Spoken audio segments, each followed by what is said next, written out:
अभी अभी लंच खत्म ही हुआ था। लंच के बाद नया पीरियड शुरू हुआ था, लेकिन किसी का मन पढ़ाई पर नहीं था। मधु का तो बिल्कुल भी नहीं था। उसने अभी अभी मूली का पराठा खाया था और उसके पेट में गुड़गुड़ शुरू हो गई थी। अरे यार, ये पेट इतनी आवाज क्यों कर रहा है? लगता है गैस हो गई है। धीरे से छोड़ देती हूँ, किसी को समझ में नहीं आएगा। मधु ने धीरे से बिना कोई आवाज के गैस छोड़ दी और फिर पूरी क्लास चिल्लाने लगी। अरे कौन है? किसने पादा क्लास के अंदर? माँ कसम, बिल्कुल मरे हुए सुअर जैसी स्मेल है। ओ। ये सुनकर मधु ने अपने ही मन में सोचा, इतना बुरा भी नहीं है, मुझे तो ये स्मेल अच्छा ही लगता है। सामने से टीचर ने कहा, किसी ने लंच में मूली खाया है? ये उसी का नतीजा है। किसने खाई है मूली? मधु ने जवाब नहीं दिया। वो चुपचाप बैठी रही। पूरी क्लास बाहर निकल गई। इतनी बदबू कोई कैसे सह सकता है? क्लास की छुट्टी हो गई। मधु ने सोचा, जो भी बोलो, फायदा तो हुआ ना मेरे पादने का। क्लास की छुट्टी हो गई। मधु ऐसी ही पदोड़ी है, उसे बिल्कुल भी तमीज नहीं है। वो कभी भी कहीं भी पाद मार देती है। इस बात को लेकर उसकी माँ जानकी बहुत परेशान है। मधु बेटी, तू अगर ऐसे ही पादती फिरेगी ना तो तेरा कोई दोस्त नहीं बनेगा। सभी तुझसे दूर भागेंगे। भागने तो माँ, मुझे क्या, पाद आए तो रोक कर बैठी रहूं क्या? पाद आएगी ही क्यों? उल्टी सीधी चीजें खाना बंद कर, हेल्दी कुछ खा, जैसे कि सब्जी वगैरह। छी, सब्जी कोई खाता है क्या? मुझे तो चिकन मटन ये सब खाना है। मधु को सब्जियों से एलर्जी थी। वो सब्जी बिल्कुल भी पसंद नहीं करती थी। वो सिर्फ मांस खाती थी। एक दिन उसे बहुत बुखार आया और साथ में पेट भी खराब हो गया। वो डॉक्टर के पास गई। डॉक्टर ने कहा, देखिए, ज्यादा मांस खाना सेहत के लिए हानिकारक है। लीवर खराब हो सकता है। तुम्हारे लीवर का कंडीशन अच्छा नहीं है।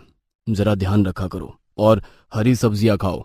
लेकिन मधु किसी की सुनने वालों में से थोड़ी है। दवाई खाकर ठीक होने के बाद ही वो बटर चिकन खाने के लिए रेस्टोरेंट चली गई और घर आकर गंदी गंदी पाद मारने लगी। और ऐसे ही दिन बीतता गया।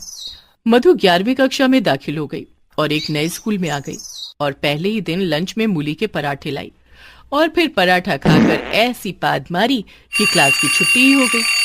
वो जल्दी घर लौटी। जानकी ने कहा, क्या बात है बेटी, आज इतनी जल्दी घर आई? अरे माँ, मैंने ऐसी पाद मारी कि टीचर भी परेशान हो गई और हमारी छुट्टी हो गई। ये बहुत गलत बात है बेटा। एक दिन तेरा भांडा फूट जाएगा और उस दिन स्कूल में तेरी बहुत बदनामी होगी।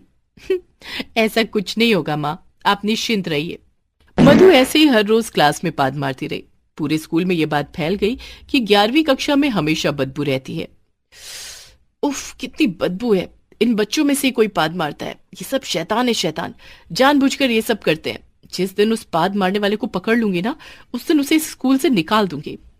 पाद मारने वाले को पकड़ने के लिए सारे टीचर्स ने मिलकर एक प्लान बनाया। सुनो बच्चों, एक खुशखबरी है, कल हम सब लोग पिकनिक पर जाएंगे। सभी बच्चे खुश हो गए। वाह, पिकनिक! वो भी स्कूल से! कितना मजा आएगा। हाँ, सभी मिलकर खेलेंगे, कूदेंगे, बहुत मस्ती करेंगे। लेकिन मधु सिर्फ खाने के बारे में सोच रही थी। वाह, फ्री में कितना कुछ खाने को मिलेगा। मैं तो पेट भरकर खाऊंगी। अगले दिन सभी बस में बैठकर पिकनिक के लिए निकल गए। मुफ्त के ज्यादा खाने के लिए मधु ने सुबह से कुछ नहीं खाया। पेट खाली रखना होगा ताकि पिकनिक में ज्यादा से ज्यादा खा सकूं। सभी पिकनिक स्पॉट पर पहुंच गए और टीचर लोग खाना बनाने लगे। सारे बच्चे इधर उधर खेलने लग गए, लेकिन मधु चूल्हे के पास बैठकर खाने का इंतजार करती रही। 2 घंटे बाद खाना बनकर तैयार हो गया। बच्चों आ जाओ, खाना तैयार है। सभी बच्चे हाथ में प्लेट लेकर लाइन में खड़े हो गए। मधु लाइन में सबसे आगे थी। उसने प्लेट भरकर खाना ले लिया और 2 मिनट में खाना खत्म भी हो गया। उसने फिर से प्लेट आगे बढ़ा दी। ऐसे वो बार बार खाना मांगकर खाने लगी। ऐसे ही 4-5 बार मांगने के बाद वो फिर से मांगने गई। टीचर, खाना दीजिए ना। और खाना नहीं है, खत्म हो गया। खाना खाने के बाद सब लोग बस में चढ़ गए। मधु बस में बीचों बीच बैठ गई।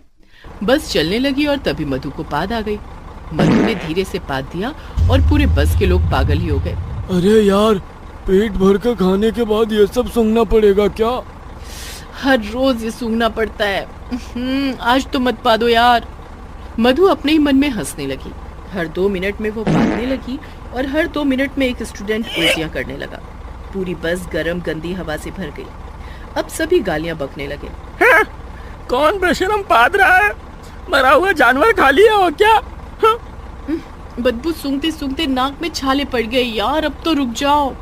ये सब ना सुनना पड़े इसलिए मधु ने कानों में हेडफोन लगा लिया और उसमें जोर से गाना भी चला दिया।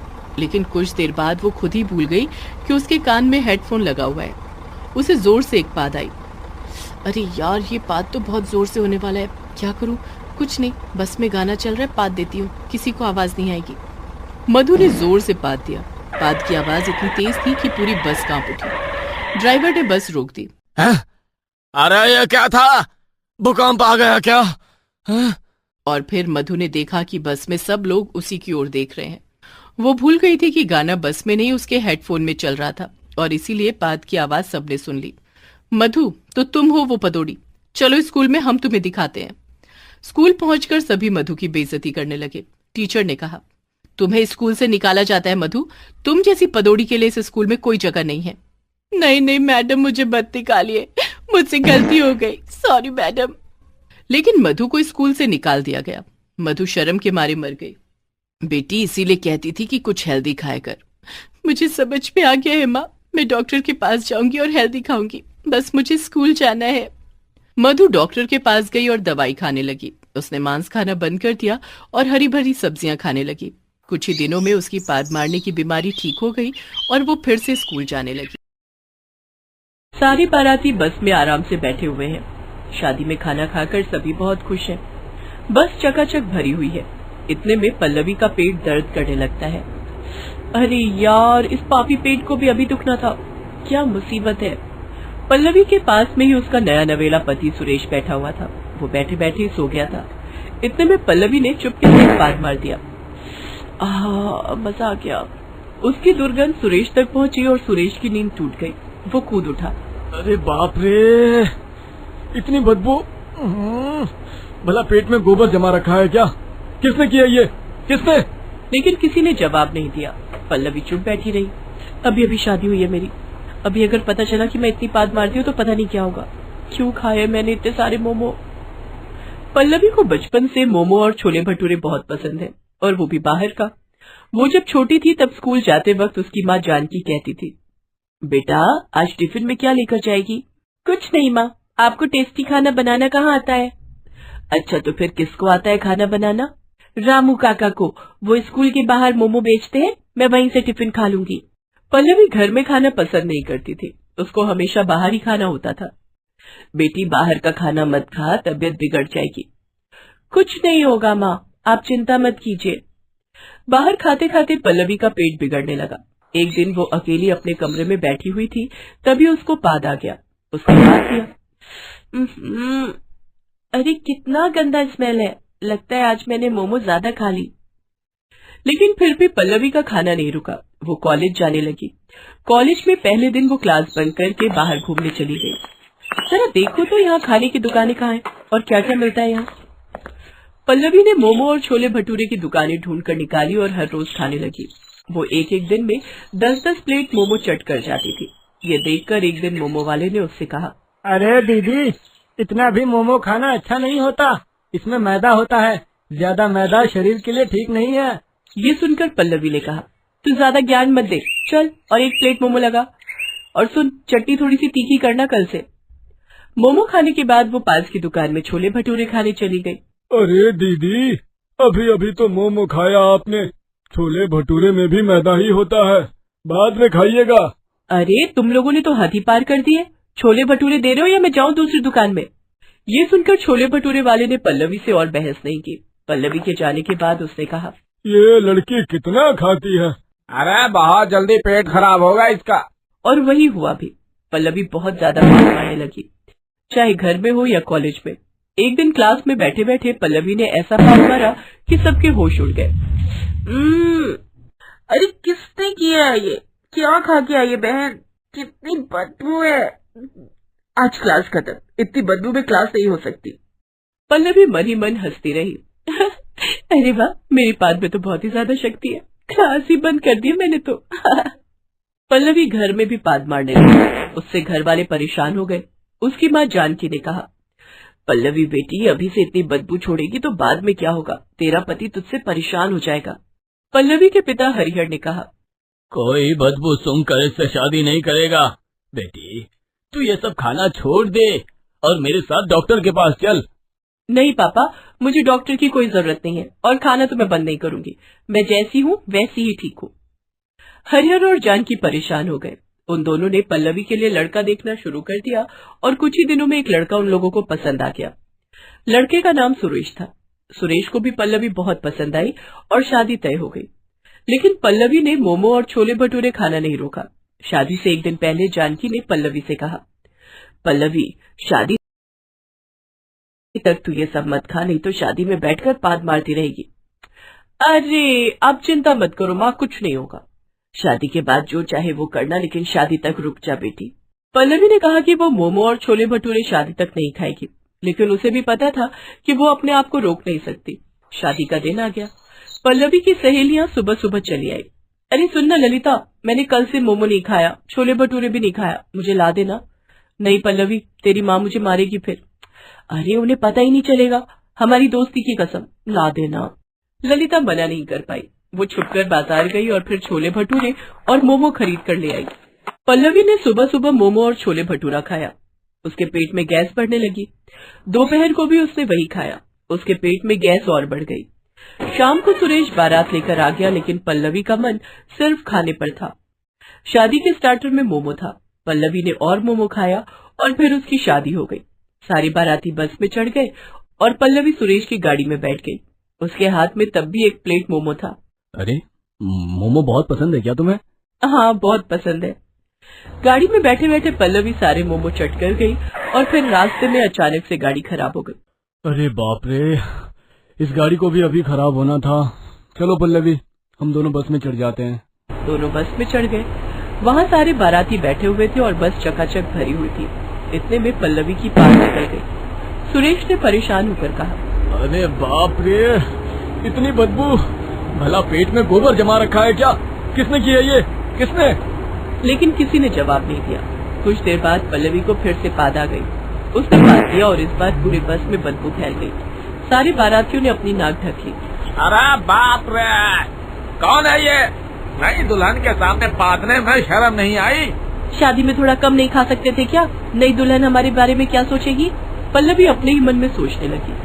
इन्हें तो पता ही नहीं है कि मैं पाद रही हूँ, लेकिन क्या करूँ, पाद को रोकूं कैसे?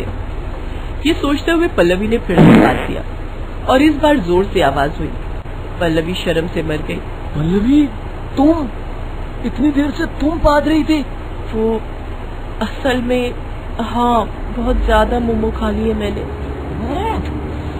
इतनी बदबूदार पाद। तभी पल्लवी ने फिर से पाद दिया। पूरे बस के लोग पागल हो गए। सभी चिल्लाने लगे। अरे बस रोको रोको, दरवाजे खोलो, खिड़कियाँ खोल दो भाई, पाद पाद कर पोल्यूशन कर दी है। अरे बाप रे, बचपन से अभी तक जो भी खाया है सब निकल जाएगा भैया। बस रुक गई। सारे लोग नीचे उतर गए और किसी किसी ने तो सच में उल्टी कर दी। सुरेश ने पल्लवी से कहा, पल्लवी, ये क्या कर डाला तुमने? तुम इतनी पदौड़ी हो। माफ करना, मुझे कभी कभी पाद निकल जाती है। कभी कभी? हर 2 मिनट में पाद रही हो तुम। सुरेश का बोलना खत्म ही नहीं हुआ कि तभी पल्लवी ने फिर से पाद दिया। पल्लवी ड्राइवर के पास जाकर बैठ गई। बस में से बदबू निकल जाने के बाद सभी बस में फिर से चढ़ गए। बस चलने लगी, लेकिन पल्लवी को फिर से पाद आ गई। नहीं नहीं, और नहीं पादना है, और नहीं, और नहीं, और नहीं। पल्लवी ने किसी तरह पाद को रोक लिया, लेकिन उसके पेट में गैस जमने लगी।